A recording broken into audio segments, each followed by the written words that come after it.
Well, hi there. Welcome to Markets Tomorrow right here on ET and the Mumbai News Center. I'm Tanveer Gill, and it was a decent session for the markets today ahead of the budget and the economic survey to be tabled tomorrow.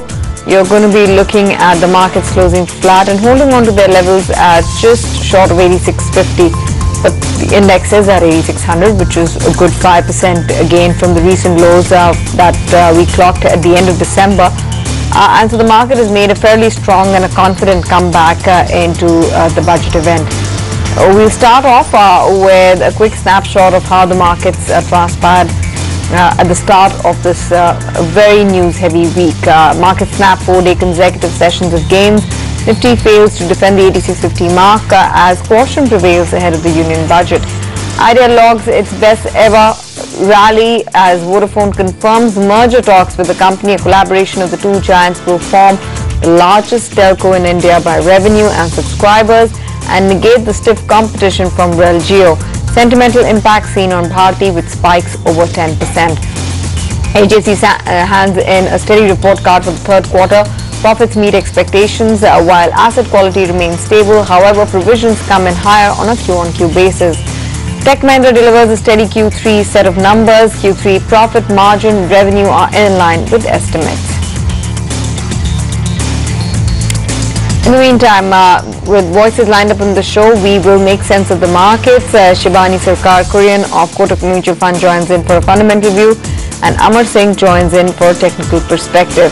The question that we are essentially asking is, will the budget help the Nifty rally beyond 8700? Is this uptrend in the market likely to be fueled with what comes out in the budget?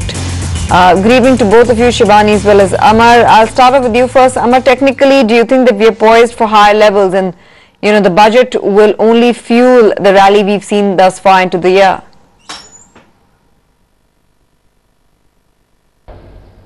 Yeah, actually, looking at the way the markets have rallied last week, that clearly shows that the markets are anticipating or expecting something positive from the budget. So, and technically earlier 8300, 8350, that was a level that was very easily taken out. So, and the market today also after the last week sharp rally of more than 300 points, the market has held up. So that's definitely a very positive sign. Yes, the market is having hopes. How that plays out in the budget, that would be day after yesterday, so that is something very keenly to be watched. Yes, some side on the caution definitely should be there as far as the markets are concerned. Technically speaking, again the higher levels towards 86, 90, 87, 20, that could be a level of immediate resistance for the market. But yes, the trend definitely short term as well as the medium term trend as well as the long term trend, they are positive for the market. So we'll have to wait out for the budget how that plays out. Okay, Shibani, do you think that the uptrend in the market is very much intact? Yeah, hi, good evening, Tanveer. We were, after the demonetization was announced, and we were expecting that the impact of demonetization would be short-lived. Of course, we were also surprised by the pace at which the market has rebounded since. However, like you said, I think the key to watch out now for would be what is announced in the budget.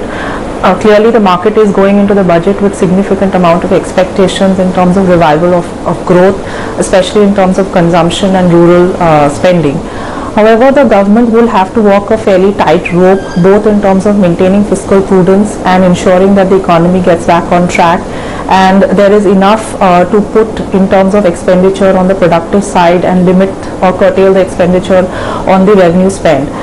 One thing we must note is that the kind of bonanza that we've got over the last 2 years because of excise hikes on oil, that kind of bonanza would not be available. And so, if you've seen the revenue numbers on the tax front running ahead of estimates mainly because of higher excise collections, possibly tax revenue collections would now normalize and would move close to what nominal GDP is.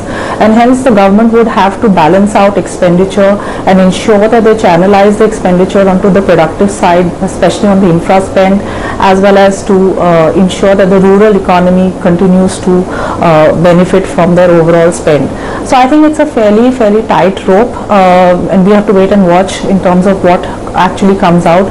Expectations are running high at this point in time, and we as a house also expect that the budget would be focused in terms of revival on the consumption side, because clearly consumption is the growth driver at this point for the economy as a whole. Right, surely enough. But you know, the one story that took center stage in today's session, so you know, you might just look at the headline indices being flattish with a mild bit of negative bias. The story of the day squarely belonged to that stock on your screen, 25% higher on Idea Cellular, 97.70. It had a touch and go moment a couple of times with the 100 mark. And this sort of rally was primarily fueled by Vodafone PLC confirming talks with Idea in lieu of working out a merger deal in due course. Idea, of course, also responded saying yes, the talks were at early stage. They also put out a note of caution saying it's just an initial dialogue and it may not also lead to a firm agreement just as yet. So speculating any further than that would perhaps not be prudent. However, you know, the market took this as a sure shot sign that the two key players in the Indian telecom space were indeed, you know, looking at pretty much setting the ball rolling when it comes to the big consolidation battle that is expected to play out. And that's why you can see the kind of impact it had on Idea Cellular in the session. What it also did was fueled a rally for Bharti Airtel. So 6% higher was how Bharti Airtel shut shop. There was, of course, Grasim, which also, you know, drew its share of the excitement from this news deal, because with Vodafone and Idea coming together, all that concern that minority shareholders had with the Birla Nuvo as well as Grasim merger, with AB Nuvo becoming the holding company, would get diluted. And so, you know, you would see perhaps more excitement and more confidence from the minority shareholders of Grasim to actually go ahead and give the thumbs up to that deal, with, of course, a major chunk of Idea's debt being handled by Vodafone or being sponsored by Vodafone, which will, of course, bring down the debt at the group level as well for Aditya Birla. Given this context, Shivani, I know you may not talk stock specific, but are you bullish on telecom?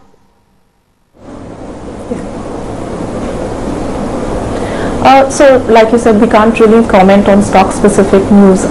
So, I would refrain from, you know, commenting specifically on the merger news. But overall, from a telecom sector perspective, we have been staying away and we've been cautious on the sector, primarily because of the increased competition and the kind of pressure that you're seeing in pricing both for voice and data.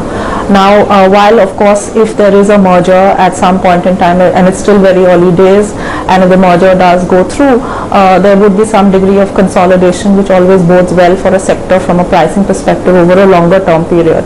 But in the near term, I think that what you are seeing in terms of trends and pricing wars that are taking place both on data and voice would continue to impact profitability of the existing players, and that is something that would possibly continue over the short to medium term, which would impact the overall sector. So notwithstanding the merger news, I think from a telecom sector perspective, we continue to remain cautious. Okay, Amar, on the stock, Idea first and then Bharti as well.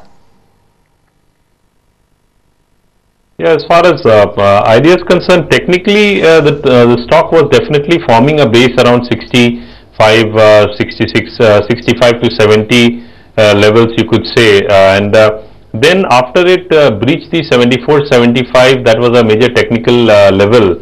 It breached that level, then it was a one-sided rally, and overall, yes, the way the market has taken off, and it's closed sharply higher towards the 100 mark, 98 levels or so, somewhere 97, 70. So this is that means the market, generally what we find is that such news, when it comes, the market gives some of the gains, but it has held strongly, so that clearly shows that maybe there's more that could happen. So technically speaking, on the upside, idea has resistance now at 110 levels or so. So holding on to today's gains is extremely important, whereas on the downside, because the rally today was almost 20 rupees from yesterday's, that is Friday's closing. So clearly reflecting that the support, immediate support would come somewhere in the region of 85 levels, whereas the resistance on the upside would be around 110 levels. As far as Bharti Airtel is concerned, what we've seen in Bharti Airtel, that it for the last 3 days, including today itself, it has rallied by more than 20%. From 305 levels, it touched a high of almost 370 and to close around 345. So clearly reflecting that the gains have been significant. If you look for the last 3 days, the sort of returns which these stocks have generated, Bharti in particular, that has been phenomenal. So whereas technically on the upside, 370 to 75 is a resistance for Bharti Airtel, as well as technically speaking, the markets as far as the Bharti Airtel is concerned or Idea is concerned, technically they are looking strong, but as I said, the resistance levels have to be watched out. For Bharti, that would be 370-75, and for Idea, that resistance level would be 110. Right. I also want to mark some of the important earnings that came in today. Bajaj Finance, Bajaj Finserv, HDFC handed in a fairly positive quarter for the third quarter of this financial year.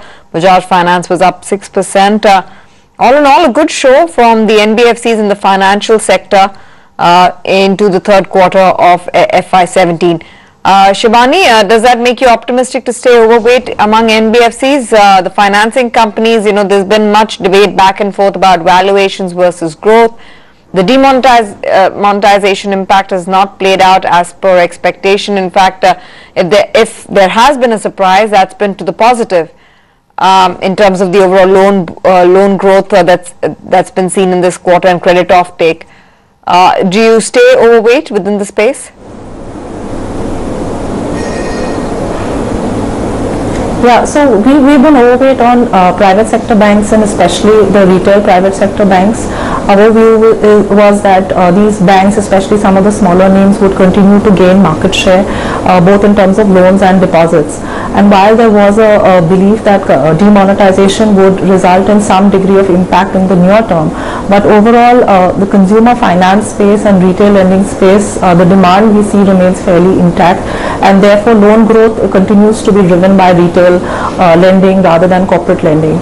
And that's what is actually reflecting in results. So if you've seen results across both for retail private sector banks, some of the smaller names and NBFCs, despite the kind of impact that one was expecting from demonetization, the overall consumer lending space has been fairly resilient. I think the only pocket where we have seen some amount of stress and some degree of slowdown has been on the MFI space, where clearly disbursement growth has slowed down and there has been a drop in collection efficiency, and that has primarily been driven by the cash shortage. And there too we believe that once the cash situation comes back to normal, we would possibly see improvement both in terms of collection efficiency, and as collection efficiency improves, disbursement growth would to pick up pace. But clearly on the retail space, we continue to remain positive. We are there in select NBFCs as well, primarily retail and consumer finance oriented NBFCs, where we think that the overall loan growth would remain strong. And if you look at numbers that have come out, clearly I think that the demand remains intact, and that is what is driving overall growth and profitability for the sector as a whole. So I think that is a trend that will possibly continue going forward, and if the budget also does something more in terms of pushing consumption growth both at the rural level, and also maybe hands out a few tax cuts or some sort of tax incentives, we could possibly see further stronger growth on the retail lending space. So yes, as a whole we continue to remain positive on retail private sector banks and a few select NBFCs.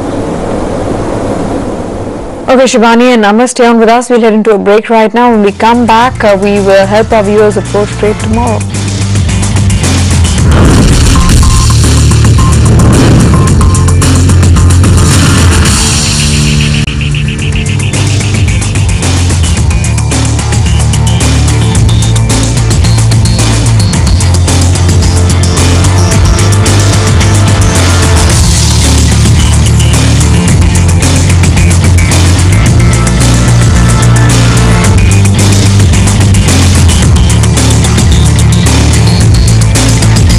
Welcome back. You're still watching Markets Tomorrow right here on ET Now. Let's go across to Poonam as she joins us with a quick preview of ICICI Bank's earnings. Poonam? Well, expect a fairly muted quarter coming in from ICICI Bank during this quarter. In fact, we should be seeing a sharp contraction in the profits to the tune of nearly 28%, led by a higher base during the same quarter last year, and not just that, even higher provisions. In fact, the NII growth is also likely to be pretty much muted, down by nearly around 2.3%, and this is on account of a very muted loan growth, just about 5 to 6% on a YOY basis. And also, we should be seeing some amount of impact coming in terms of the margins also. Not just that, we should be seeing higher provisions during this quarter. Slippages are still likely to remain high in the range of around 8,000 odd crore was the slippages in the last quarter, and a similar run rate is again likely during this quarter. Not just that, slippages from the watch list account would stand at nearly around 32,500 crore as of Q2, would be the most important factor to be watched out for, and management commentary on the same would be even more important.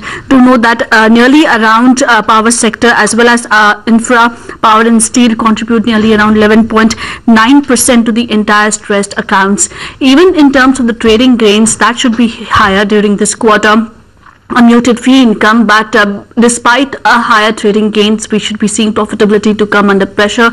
Management commentary in terms of the overall stressed assets, the corporate NPAs, impact of demonetization, and also any stake sale plans in other business ventures besides on growth would be the key parameters. Overall, a muted quarter for ICICI Bank. All right, Poonam, many thanks for that. In the meantime, IOC also comes up with numbers. If we look at the Q3 estimates, net sales are seen up 17%, profit is seen higher by 72%, and you're looking at EBITDA growth of about 80%. There's also going to be a huge expansion margins to 9.7% versus 6.3%. Very quickly, before we wrap up, Amar, help our viewers with strategies to approach trade tomorrow. Yeah, the first is a buy in CESC. So CESC can be bought at 732 levels with a stop loss of 719 and a target of 758. The next is a buy call on Vedanta at 257 with a stop loss of 253 and a target of 268. And the third is a buy on Bajaj Auto at 2815 with a stop loss of 2,770 and a target of 2,890. All right, with that we come to the end of this edition of Markets Tomorrow. Amar as well as Shivani, thanks very much for taking us through your understanding of the markets and helping our viewers with strategies. So that's time out then. Catch you with the markets as always tomorrow morning at 8 a.m.